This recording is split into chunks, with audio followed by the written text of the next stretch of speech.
6장의 제목은 일곱 집사 임명입니다. 몇 절은 1절로 6절인데요. 한 절씩 읽으시겠습니다. 1절부터. 그때 제자가 더 많아졌는데 헬라파 유대인들이 자기의 가부들이 매일의 구제에 빠짐으로 필리파 사람을 만나니. 네, 2절. 2절 읽으세요. 열두 사도가. 다른 분 먼저 읽으세요. 2절. 예, 읽으세요. 열두 사도가 모든 제자를 불러 이르되 우리가 하나님의 말씀을 제쳐놓고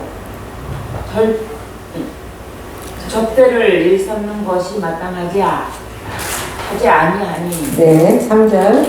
형제들아 너희 가운데서 성령과 지혜가 충만하여 칭찬받을 사람 7을 택하라.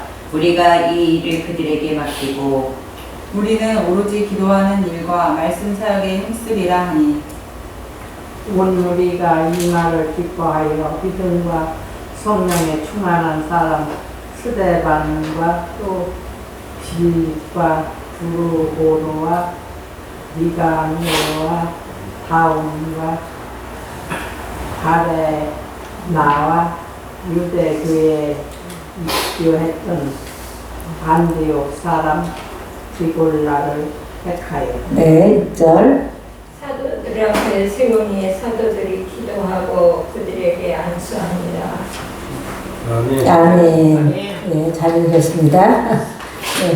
네, 가로가 많아서 읽기가 좀 불편하신데 잘 읽으시네요. 네, 그때의 1절에 보면은 이때가 언제냐면 사내들인의 박해에도 불구하고 교회가 급성장하던 시기. 그러니까 지난주에 우리가 공부할 때는 그 사도들이 붙잡혀 가서 이제 그 40에 하나 가만매 그러니까 39대를 맞고 그 사내들인에서 이제 예수 이름으로 다시는 말하지 말라 이러고 이제 쫓아보내서 나오면서 즐거워서 야, 이렇게 맞은 게 이게 영광이다. 이게 내 몸에 표적을 지녔구나. 그래가지고 즐거워하면서 나온 다음에 이제 보면은요 엄청 즐거워합니다. 그런 다음에 5장 그 42절에 보면은 그때부터 복음을 아주 더 힘있게 전했다 이런 내용이 나오는데요. 그거에 이어서 하시는 말씀이죠. 그때의 이 말은 그러면서 막 교회가 부흥하는 거죠. 그래서 이 제자는요 사도들을 말하는 것이 아니라 그리스도인들을 제자라고 이렇게 말하는 거죠. 더 많아졌는데 그래서 사도들이 능력을 영예롭게 여기며 복음 전파를 매진한 결과예요. 능력받고 막 우리가 이렇게 주의 일하는데 선한 일하는데 하나님 나를 지켜주지도 안 하고 이렇게 매를 맞고 고통을 겪었다. 이렇게 하면서 깔아지는 것이 아니라 더 복음을 전하는 그런 상황으로 인해서 교회가 막 더 부흥을 합니다. 그래서 우리는 밟아도 우리는 일어나는 우리가 돼야 되겠죠. 신앙생활은. 밟으면 밟혀가지고 그냥 여기서 이제 나는 끝내야 되겠어 이런 게 아닌 거죠. 그래서 헬라파 유대인들이 이 말은 이렇게 막 교회가 성장하면 또 약간의 분란도 일어나고 정리정돈도 안 돼서 좀 혼란스럽고 이런 상황이 빠진 거죠. 그래서 여기서 헬라파 유대인들은 뭐냐면요. 헬라어를 사용하는 유대인들인데 이 사람들은 디아스포라로 살다가 로마에서 체포해 가서 이렇게 그 지역에서 디아스포라로 살다가 이스라엘로 돌아온 사람들이에요. 그래서 이 사람들은 헬라어를 그때 당시에 쓰는 헬라어를 쓰는 사람들, 그러니까 유대인들이지만 이방인같이 보이는 사람들, 이 사람들을 헬라파라 했다. 이 헬라파들이 자기 과부들이, 그러니까 우선적 구제 대상이 과부들이잖아요. 근데 매일 구제에 빠짐으로 이 말이 자기들을 헬라파를 터부시했다 이거에 빼놨다 이거죠. 구제에서. 그래서 이제 원망하기 시작했는데 히브리파 사람들을 원망했다. 그래서 이 히브리파는 그럼 누구냐? 다 같이 유대인인데 헬라파 유대인들이 이제 이렇게 불평을 하는 거죠. 이 히브리파는요, 헬라파에 대해서 그 약간 우월감? 우리는 진짜다. 너희들은 디아스포라로 살다가 오지 않았냐? 이러면서 약간 텃세를 부리는 그런 상황입니다. 그래서 그 한편 히브리파란 히브리어를 사용하는 본토인들을 말하는 거고요. 그렇지만은 그렇다고 진짜 원어적인 히브리어를 쓰는 것도 아니고 그 아람어의 영향을 받아가지고 섞인 그런 히브리 말을 쓰는 그런 사람들이죠. 어쨌든 이 사람들은 자기들 본토에서 살았던 사람들이고 다른 사람들은 다른 데서 살다가 돌아온 사람들이었다. 그래서 그 사람들을 헬라파라고 한다. 그 2절에 보니까 12사도가 모든 제자를 불러 이르되, 그래서 제자들이 이제 이렇게 원망을 하고 제대로 그 헌금이 제대로 이렇게 분배가 잘 안 되고 이런 거를 보고 이제 마음이 아파서 하나님 지혜 주셨겠죠? 12사도가 이제 주재를 했는데 교회 공동체에 회의를 소집했어요. 우리 교회에서 이런 일이 일어나고 서로 원망하면 안 된다. 그래서 우리가 하나님의 말씀을 제쳐놓고, 이거는 이 사도들, 오늘날 이제 뭐 목사님들이죠. 목회자들. 그러니까 지상명령을 순종해야 돼. 말씀 전파하고 복음 전하고 기도하고 이런 걸 해야 되는데 이 나눠주는 걸 사도들이 한 거예요. 그러다 보니까 이제 기도하고 복음 전하는 게 조금 등한시된 거죠. 예, 그래서 접대하는 일, 이렇게 구제하는 일을 일삼는 것은 마땅하지 않다. 그거는 일삼아서는 될 일이 아니죠. 그래서 1, 2절은 무슨 말이냐면 7 집사를 세우게 된 동기예요. 한마디로 7 집사를 세워야 되는데 그 세우게 된 동기는 바로 이랬었다, 이런 얘기죠. 3절에 형제들아 너희 가운데 성령과 지혜가 충만하여 칭찬받는 사람 그 7을 택하라. 여기서 이제 안수 집사님들이에요, 말하자면. 그래서 집사의 자격 요건은요 뭐냐면 3절에 성령과 지혜가 충만하여 칭찬받는 사람.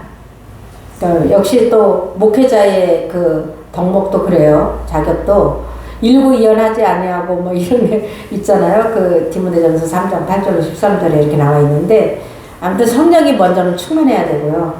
또 사람들에게 하나님께 칭찬받는 사람이어야 되고, 예, 우리가 이 일을, 그러니까 구제와 봉사죠, 그들에게 맡기고 집사들에게 이양한다.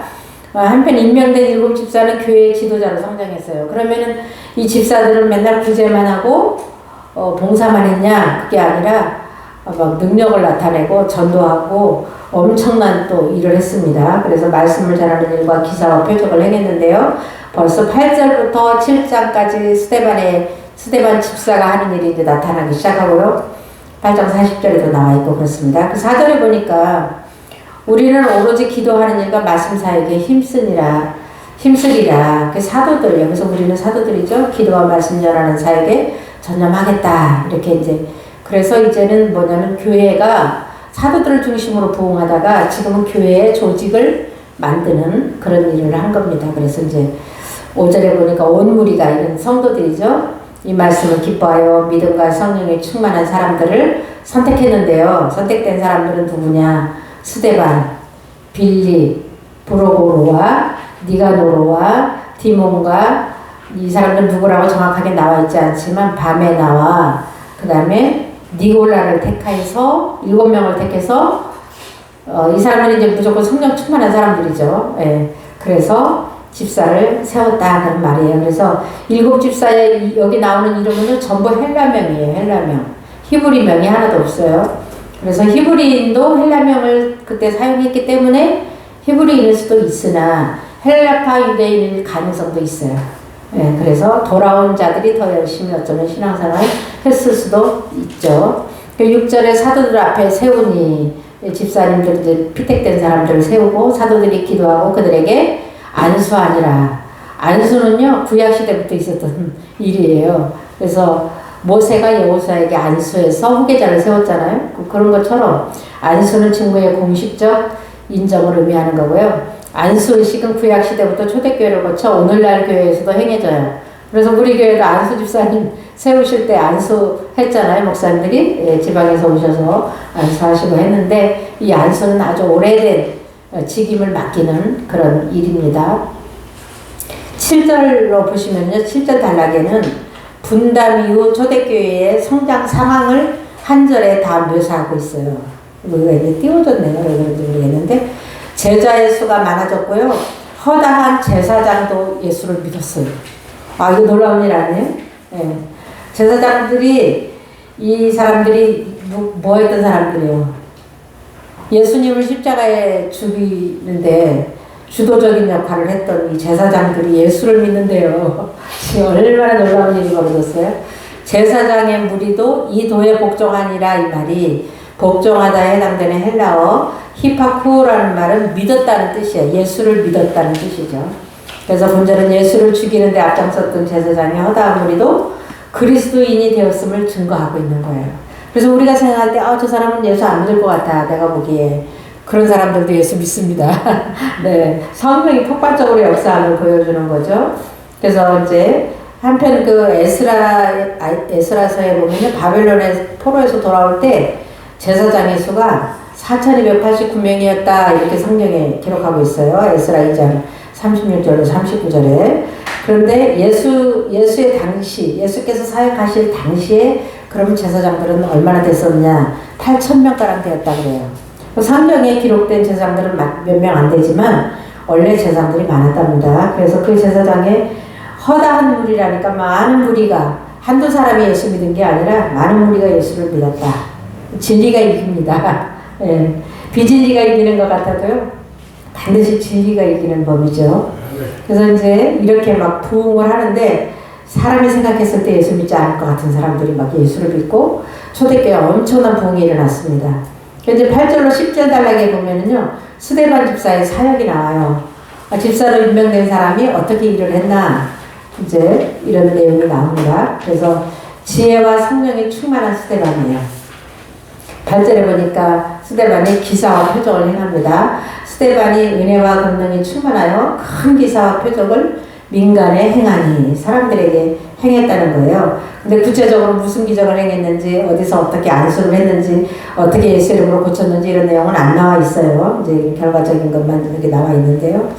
이렇게 막 스데반이 활동을 하고 주의를 하는데 구제만 하는 것이 아니라, 그러니까 교회 내에서도요, 집사 할 일 따로 있고 목사님 할 일 따로 있다 이래가지고 능력 행하고 기도해주고 이런 거는 목사님만 하지 이렇게 생각하시면 안 된다는 거죠.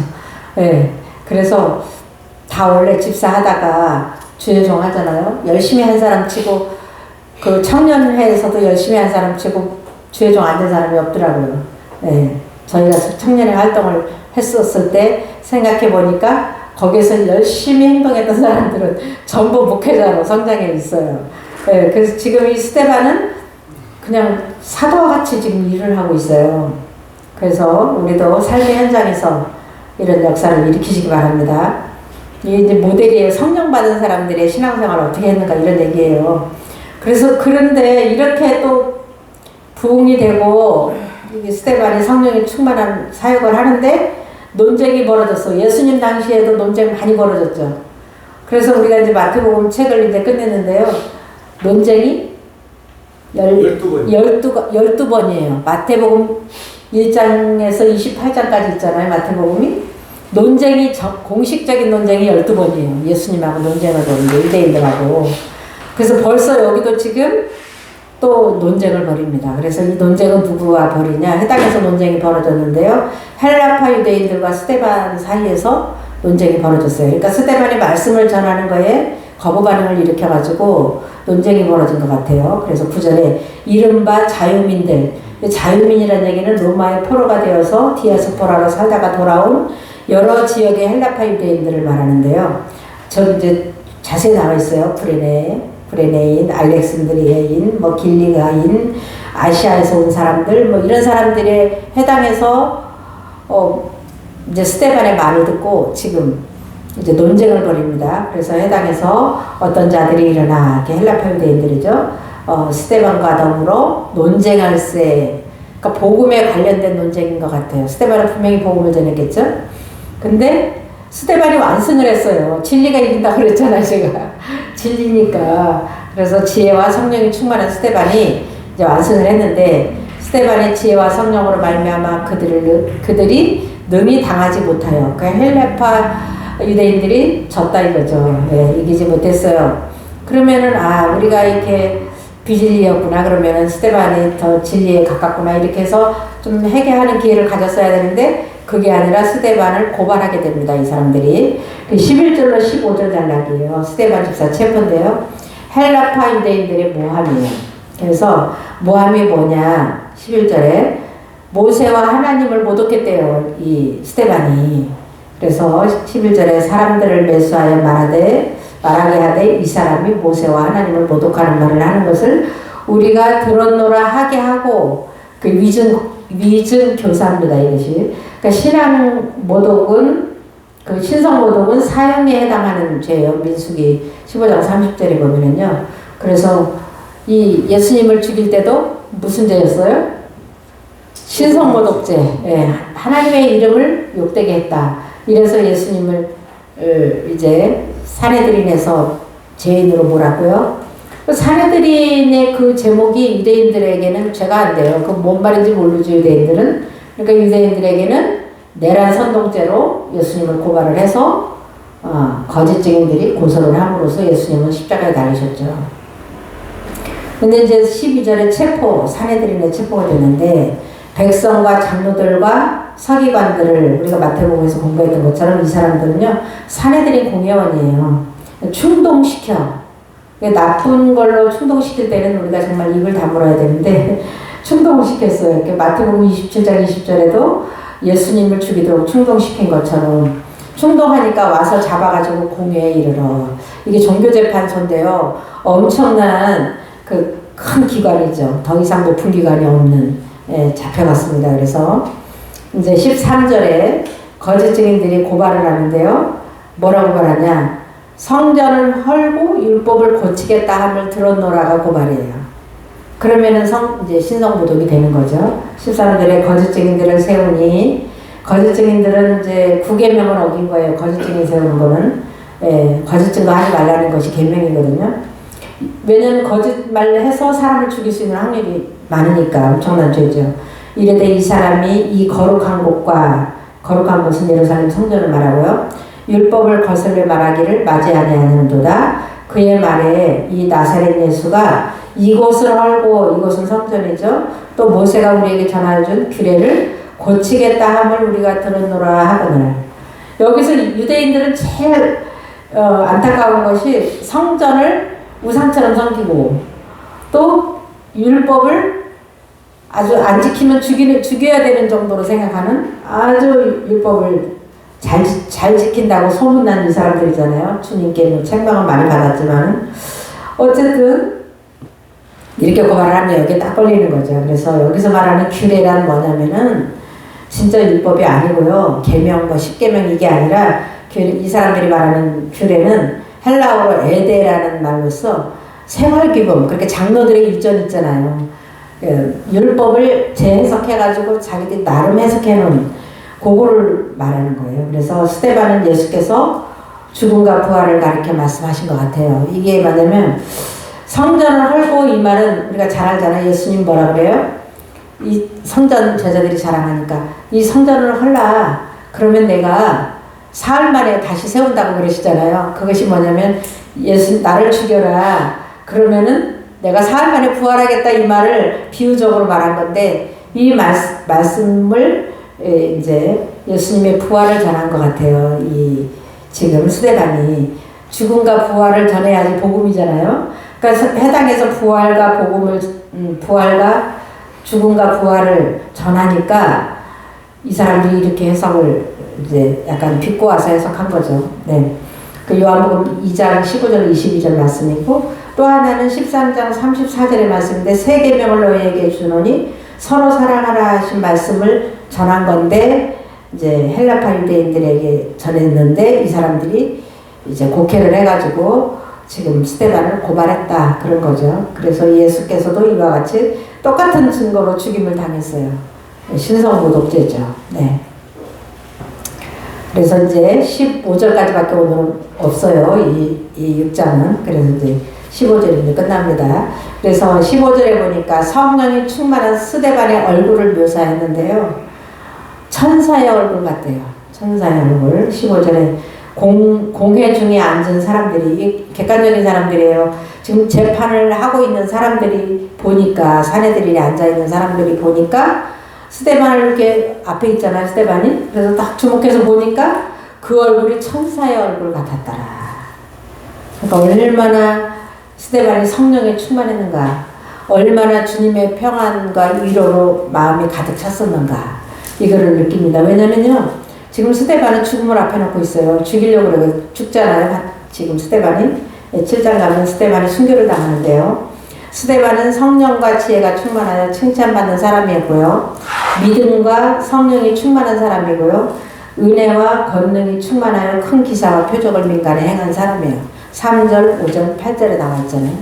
그래서 스데반은 얼마나 성령에 충만했는지 집사인데 예, 목회자가 아니에요. 집사예요. 사도도 아니에요. 근데 그 얼굴이 천사의 얼굴과 같았더라. 그러니까 우리가 스스로 나는 집사니까 나는 권사니까 안수 집사니까 그냥 목사님이 하는 거고 나 그냥 조금 이렇게 하면 돼 이게 아닌 거예요. 나도 스데반과 같은 믿음에 도전하자 오늘. 그죠? 예. 이거 그냥 우리가 공부하라고 하나님이 말씀 주신 거 아니잖아요. 다 우리가 이렇게 살아야 되는 거. 예수를 진정으로 믿는다면 우리가 다 이런 사람이 돼야 돼. 다 이런 사람 되십시다. 저도 많이 마음에 찔림이 있어요. 더 열심히 해야 되겠구나. 더 뜨겁게 성령의 충만을 행사하면서 성령 내 안에 충만하잖아요. 이게 성령이 그거를 많은 사람들에게 혜택을 주면서 예수를 전도해야 되겠죠. 네, 스데반 집사가 아주 모범적인 집사의 모습을 우리가 오늘 여기서 배웠습니다. 기도하고 마치겠습니다. 아버지 감사합니다. 스데반의